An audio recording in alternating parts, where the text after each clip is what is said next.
The men and women of Canada's police forces have one of the toughest jobs in the country. And here we have a trilogy of stories that even the police are not sure how to investigate. Welcome back to Canada's Great Unknown, my friends, where we are going to take a look at these strange cases of ghosts, UFOs, and the police. So please sit back, relax, and enjoy these allegedly true stories of ghosts and UFOs from areas you may know. If you have a story you would like to share with us, we want to hear it. Email us at canadasgreatunknown@gmail.com. Also, if you wouldn't mind, follow us on Twitter at CGU Stories, on Instagram and TikTok at Canada's Great Unknown. And if you wouldn't mind, right here on YouTube, ring that bell, hit that subscribe button so you can follow along each and every time we post new content to Canada's Great Unknown. Please leave a comment below this link and let us know what you think or the stories you'd love to hear about.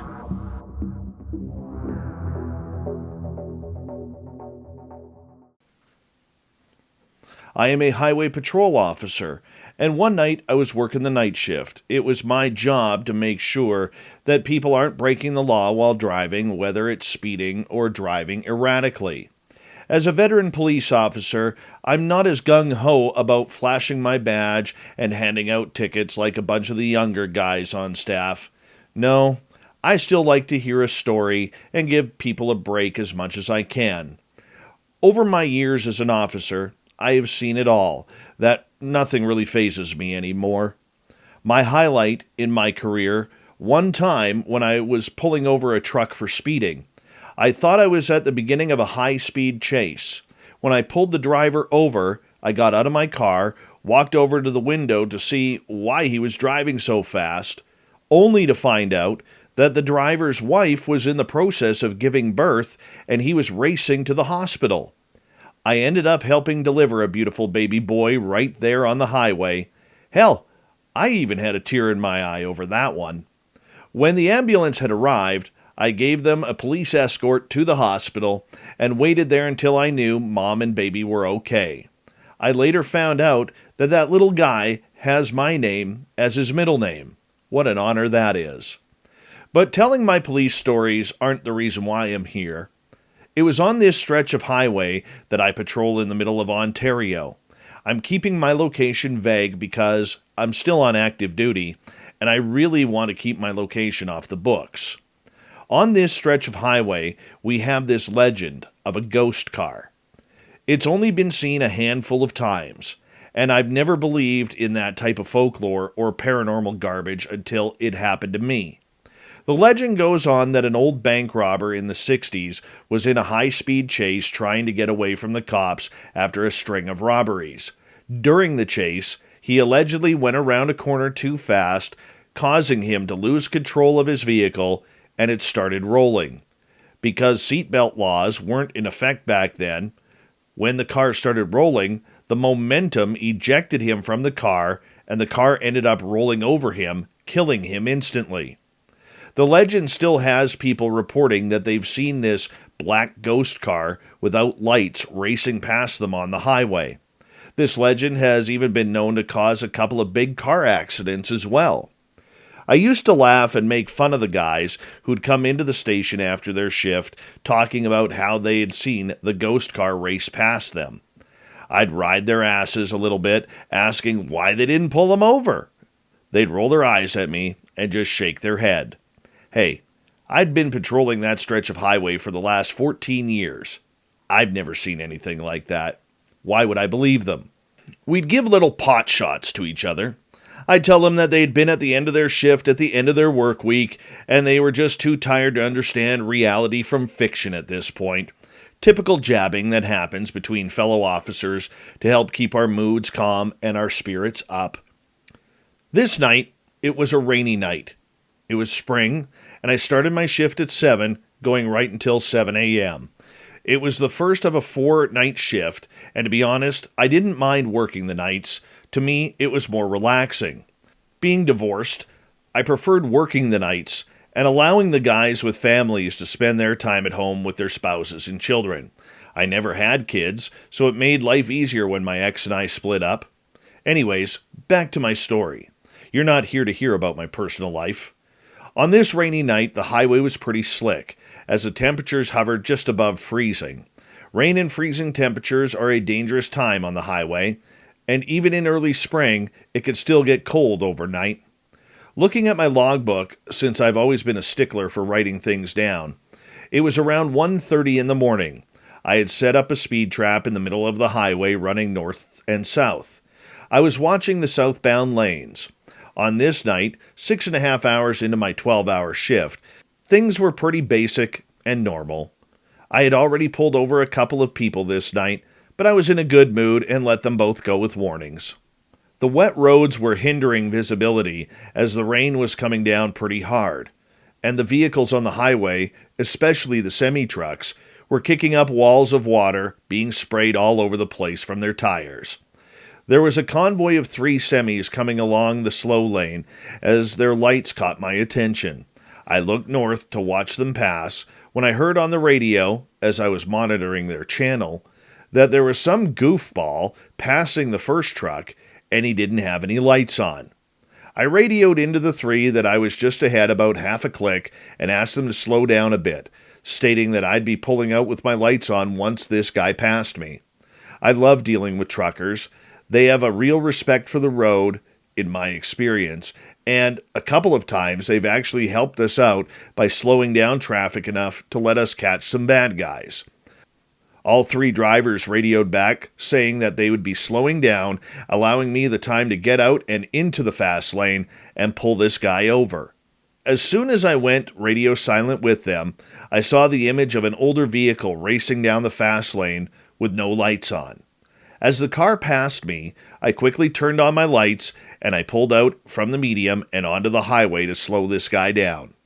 I looked at my radar gun on the dash, and for some weird reason, there was no measurement of speed on the vehicle. Odd, I thought, as the car was doing at least 130 kilometers an hour. I figured my radar gun was malfunctioning somehow. Oh well. There was nothing I could do about it at this time, and would just head on into the office to change cars once I got done with this guy. I started racing down the highway with my lights flashing, but no matter how fast I drove, I couldn't seem to catch the car.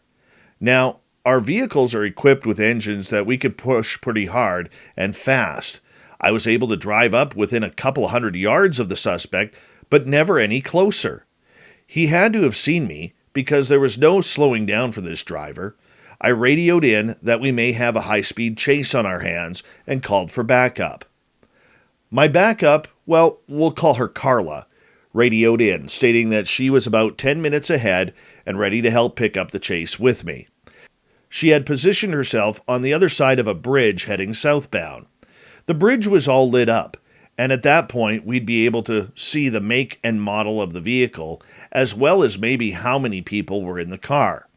As the suspect and I approached the bridge, I could see through the water coming off the back tires that this was an older model Chevy looking from the 60s. I still couldn't make out the driver or whomever else may be in the car. I radioed my partner that we were coming up to the bridge and to be ready. It was at that moment where the car launched ahead again in speed. I was already doing 130K, and this car took off from me like a rocket. I radioed Carla again. This guy just gunned it. He's coming to you on the bridge now. You should see him in just a few seconds. I watched the car go over the arch of the bridge until I lost him due to line of sight. I let Carla know that I had lost my visual. No problem, she radioed back.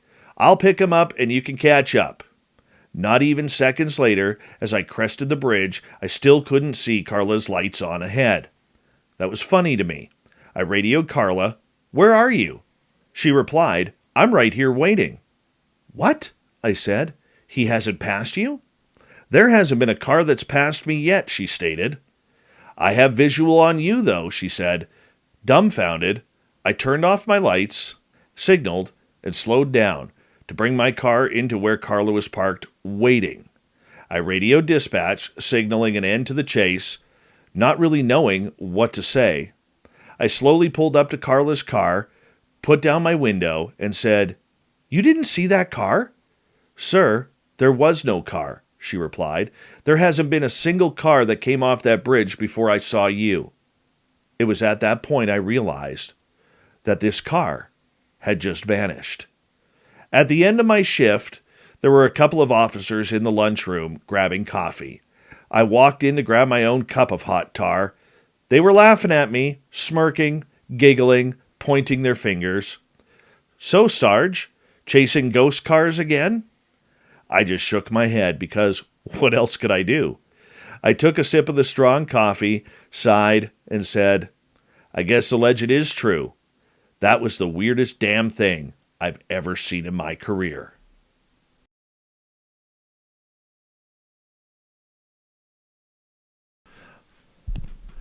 My name is Amber. At least that's the name I'm going to go with here. I've been a police officer for the last dozen years or so, and in my career I have seen some things that are truly horrific. Yes, I have nightmares at times at some of the things I've witnessed, from murder scenes to drug overdoses and domestic assaults. I've investigated stabbings and been the first to arrive when a suicide has been called in.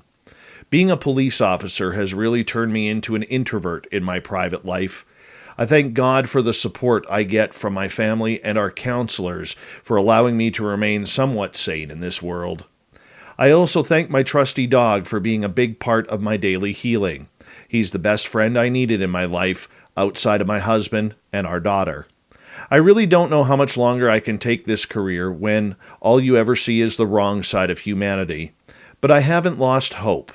There are the good days as well, like the time I was able to help find a missing child and their dog in a remote forest. The child was cold but uninjured after being missing for 2 days. But on this one occasion, out of everything I've seen, I just can't explain it. And this encounter has always thrown me for a loop. The only one I've ever told was my counselor, and I've done more research on this than any other case I've ever worked on.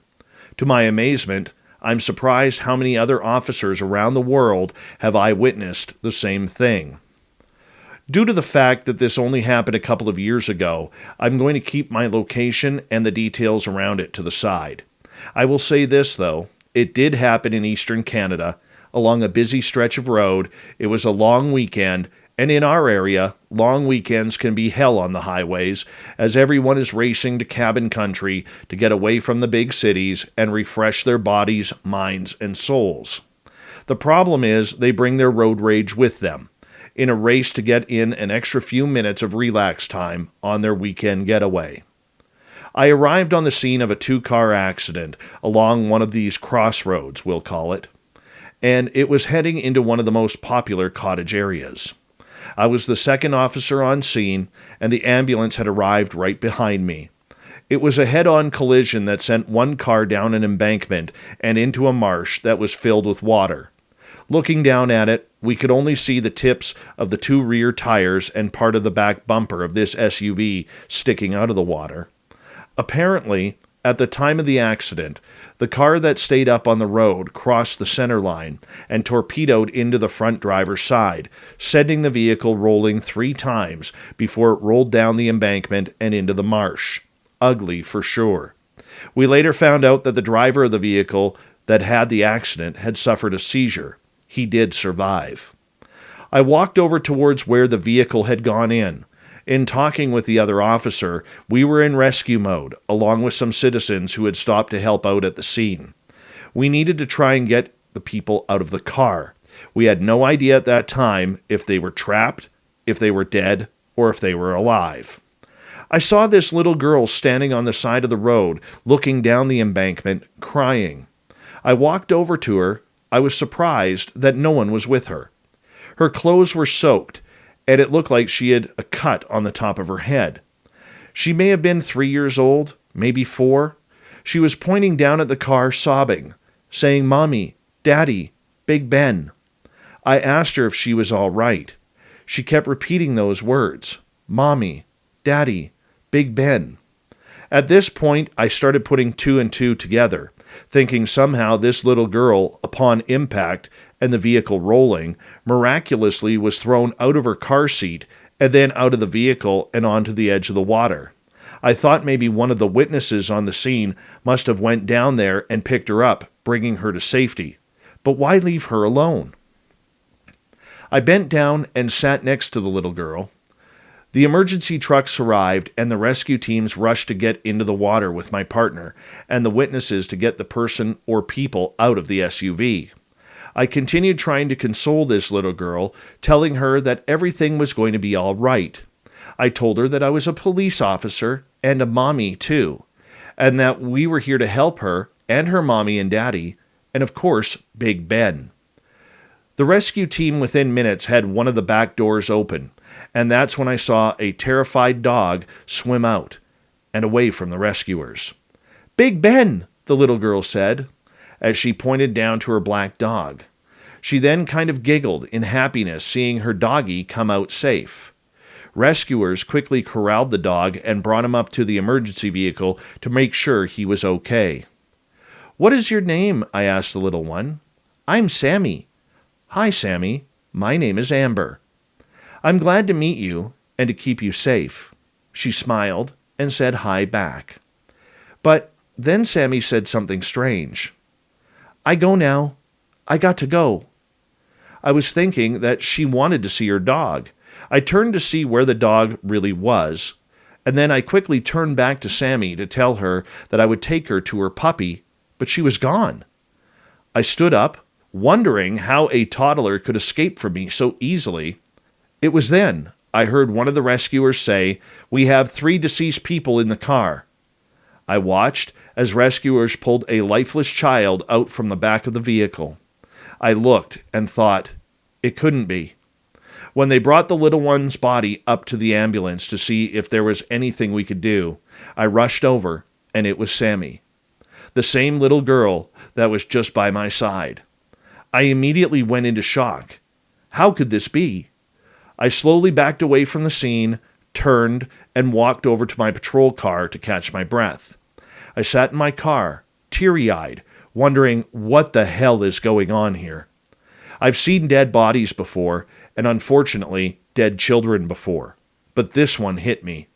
I wasn't sure if I lost it, or if I was seeing and talking to the ghost of this little girl who's now apparently deceased after being pulled out of the vehicle. One of the other officers on my shift, we'll call him Glenn, came over to see if I was okay. "You look rattled," he stated. "Are you okay?"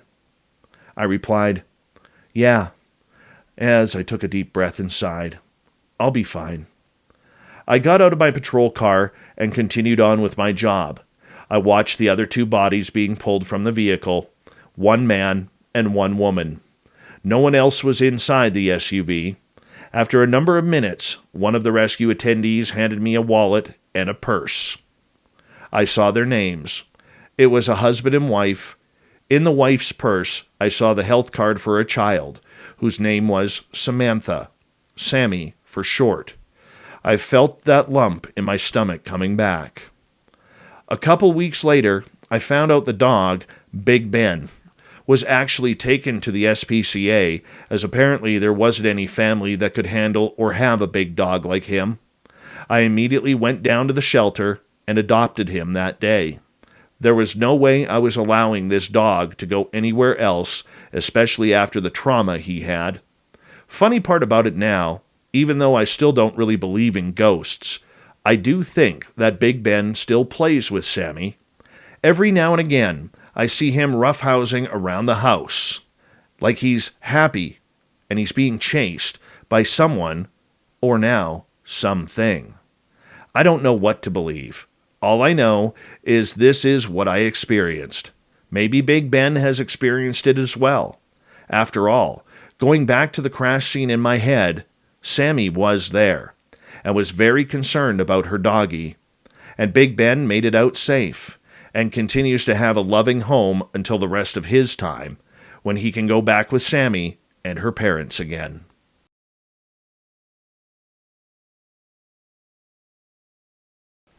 Hi there. I just came across your channel. And as a cop, I wanted to share a strange experience with you regarding what I've seen.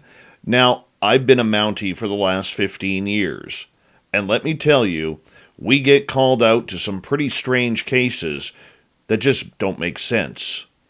We don't like to talk too much about them, and most don't even make it to the staff sergeant's desk because we don't want the hassle of the paperwork and the questioning that comes along with it. I made this mistake once when dispatch sent us out to a call about something strange that was hovering over a farmer's field a couple of years after I had joined the force. I'll start off by saying that I am not giving my name or where I'm currently stationed. I'm a Western Canada kid, and that's all you really need to know. This happened on the fall night when I was stationed near the Saskatchewan-Manitoba border. I was on patrol that night. It was a Friday, and there were only 2 of us on shift. Usually in this rural area, where the roads seem to go on and straight forever, I was driving around my normal patrol when the call came in from dispatch. I was on the night shift, and on day 4 of my 4 on, 4 off, when I got asked to head over to a ranch. Dispatch stated a farmer called in to say there was what looked to be something strangely lit up, like a helicopter, hovering over his field and barn. I was about 10 kilometers away at the time, and the closest of the 2 of us on duty to the farm. As I pulled into the long, narrow, kilometer-long driveway, I had my emergency lights off so I could see through the windshield easier into the sky without any lights flashing. I drove slowly in my police SUV cruiser, looking towards the house where the lights were on. Everything seemed to be dark and black, much like the sky. I didn't see anything out of the ordinary and figured the helicopter must have already flown off. I pulled up to the house and was greeted on the porch by the farmer, who I will call John. John was there with his teenage son Derek and his wife Emily. When I came up to say hello, they seemed a little shaken up. As I asked what was going on, John stated there was these lights coming off of this craft or something above his barn. He had noticed it as the lights were so bright, they were shining right through the bedroom window and had woken him and his wife up, so they decided to check things out. John spoke for the family, stating that the helicopter, or object, or whatever it was hovering over the main barn where they keep their team of Clydesdale horses. When John first noticed this object, he had watched it for a few minutes, but what really caught his attention was that this helicopter, or whatever it was about 100 feet above the barn. It had no sound, and there was no wind coming from it, which usually is caused by the rotors. He'd run back into his house to grab his shotgun, in case there were people trying to steal his horses or any of the valuable gear that was stored inside the barn. As he ran inside, he called for Derek and their dog Casey, a big black German shepherd, to come outside with him. Derek had armed himself as well. The fact that both John and Derek were armed wasn't a cause for concern, since out here, with predatory animals and even the rare thief, most farmers like to handle things on their own, the way they had for the last 150 years or so. According to my report, both John, Derek, and the dog ran back out onto the porch. The dog started barking very angrily towards the barn, and eventually took off towards it, running around the back. And John and Derek tried to call the dog back, but he never returned. Debating whether or not to head over to the barn to get a closer look to find the dog, this object then apparently shone a bright light towards the father and son, blinding them momentarily, at which point John decided that it was enough and started making his way towards the barn, with Derek following. Looking at the distance between the house and the barn, it was probably around 150 yards. The 2 stated that when they got about halfway, the light that was shining on them started to get brighter. So bright, it stopped them both in their tracks. John says they both turned their back to the light that got brighter, and brighter, and then all of a sudden, the light was gone. They quickly turned back around towards the barn, and whatever it was above the barn was gone as well. The two quickly ran towards the barn, and Derek started calling out for the dog. They made their way around the back, only to find their German Shepherd cowering by a woodpile. Whatever it was scared this guard dog so bad, it covered itself in its own urine. That's when they decided to grab the dog and wait for my arrival back at the house. It was now about 3 o'clock in the morning. At this time, my corporal, who was about 15 kilometers in the opposite direction at the time, hit me up on the radio asking if I needed a hand, to which I replied everything was under control and I would fill him in later. The three of us, all armed, made our way down to the barn.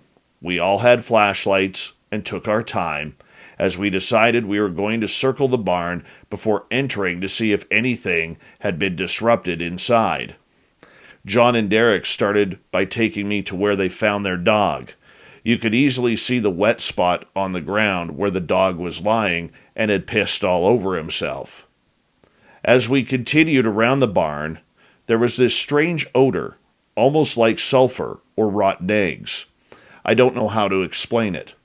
I immediately asked if there were any gas lines around the barn that could be leaking, to which they replied, no, there wasn't. As we skimmed the area with our flashlights, I started to notice these weird drips of something metallic on the ground. They weren't big, maybe the size of a tootie. There were about 10 of them, about 5 inches apart each. I grabbed some photos with my cell phone. Didn't know what they were, as there was no metal in the area, and this definitely looked like melted metal. I asked the two if they knew what this was, and if they were welding or something recently in the area. They both declined knowledge of what that substance was. We kept going. According to John, the rest of the barn looked quite normal. We checked the back barn doors, and they were still locked. So we worked our way back to the front, where the barn doors were still locked as well.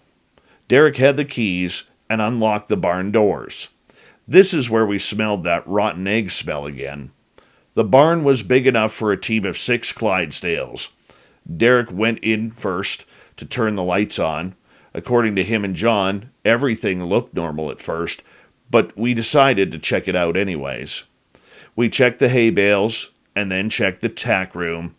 Everything looked normal, and nothing was missing. We decided to check on the horses in their stalls. The first 4 horses looked fine, standing there, looking at us, but it was the other 2 that made us take a step back. The 5th horse was laying down, acting like it was in a little bit of pain. Near its back spine, on the upper left part of its hind leg, there was a burn on it, in a zigzag formation, with a dot at the end of it. It was quite red, looking like it was branded on there. "What the hell?" said John. Derek quickly ran to the 6th stall, and that horse had the same marking on it in the same spot. It was lying on the hay floor of its stall, looking very uncomfortable as well. Each marking was about 8 inches long. I asked if they wanted to call the vet who was on call 24 hours a day to come by and check it out. They said they would deal with it later in the morning. The other interesting point to note is that both these stalls were where the smell was coming from. As both Derek and John got the horses to stand up to get them moving, they noticed that both horses had urinated all over the place as well. After making sure the horses were okay, at least to their eyes, we closed up the barn, and I gave them my card, answering, "I don't know what more I could do, considering the circumstances, but I would be filing a report for the record." They were fine with that, shook my hand before saying goodbye. They thanked me for getting out to their farm so quickly. Farmers are some of the most polite people I've ever dealt with as an officer. I got back in my vehicle and radioed in that I was all clear and heading back to our depot. When I arrived, I met up with the corporal, who was the duty officer this night. I sat down at my desk, typing out my report. About half an hour later, I turned it into him. Took him about 15 minutes to read it before he stated that he wanted to talk with me privately in his office. You saw nothing out there. Got it? I was a little confused, as this has never happened to me before. Listen, kid, I want you to have a long, safe career. I want you to do your years, get your pension, then enjoy life. Writing something like this puts a target on your back, and I'm not going to see a bright young man get thrown through the ringer on something like this. I still didn't understand. The corporal then stated that if he did send this to HQ in Ottawa, the feds from both Canada and the United States would have agents here within hours to debrief me for hours, if not days. That also included the family, who'd probably be kicked off their farm for a couple of weeks, as the agents went through everything with a fine-tooth comb. My corporal repeated to me, "Are you sure you want me to submit this?" I looked at him, put my eyes down to the ground, and said no. I saw nothing. It was a helicopter and nothing else. Smart move for both of us, kid, he replied. The corporal then took me for a drive to the local 24-hour drive-through coffee shop, and we had a good talk. He stated that he had seen some things that he couldn't explain over his years as a cop. Things to this day were unexplainable. He also said he knew officers personally who'd filed reports like mine, and they were put on some sort of watch list of sorts. The chances of moving up in rank were slim after that. He didn't go into much detail after, but I got the point. The corporal then stated that these UFOs, or whatever they are seen in this area frequently. Don't worry about them, he stated. They've never harmed any people, and the farmers have insurance for any livestock that is killed by predators or something else. So just let it go, and that's what I did. Ever since then, on other strange calls I've taken, the report has always been Northern Lights, satellites, the space station, or even silent helicopters.